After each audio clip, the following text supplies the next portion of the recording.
एक बार की बात है। एक दिन गौतम बुद्ध एकदम शांत होकर बैठे हुए थे।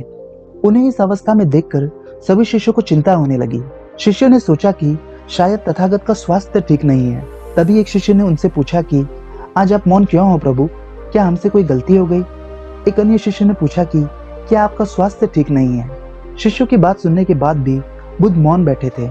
तभी एक शिष्य वहां आ पहुंचा। वह जोर से चिल्लाया कि आज मुझे सभा में बैठने की अनुमति क्यों नहीं दी गई? बुद्ध आंखें बंद कर ध्यान कर रहे थे। बुद्ध को ध्यान में बैठा देखकर वह शिष्य फिर से चिल्लाया कि मुझे प्रवेश की अनुमति क्यों नहीं दी गई?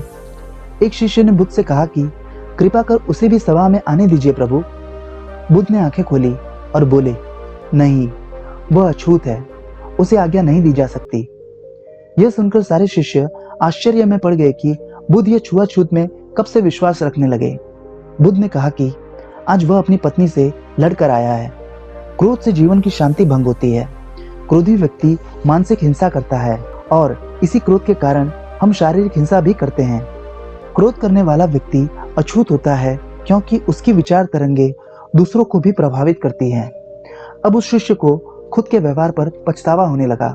क्रोधित शिष्य को समझ आ गया कि अहिंसा ही हमारा धर्म है। उसने बुद्ध के सामने संकल्प किया कि अब वह कभी क्रोध नहीं करेगा। इस कहानी से हमें ये सीख मिलती है कि क्रोध एक ऐसी बुराई है जो हमें अपनों से दूर कर देती है। अगर क्रोध को काबू न किया जाए तो वह सब कुछ बर्बाद कर सकती है। गुस्सा काबू करने के लिए हमें मौन धारण करना चाहिए और रोजाना ध्यान भी करना होगा। क्रोध से बचने पर ही जीवन में शांति बनी रहती है। दोस्तों, यह कहानी आपको कैसी लगी नीचे कमेंट बॉक्स में कमेंट करके जरूर बताएं और साथ ही इस कहानी को अपने दोस्तों के साथ जरूर शेयर कीजिए ताकि गौतम बुद्ध की कहानियां और लोगों को भी पढ़ने मिल सके। Thank you.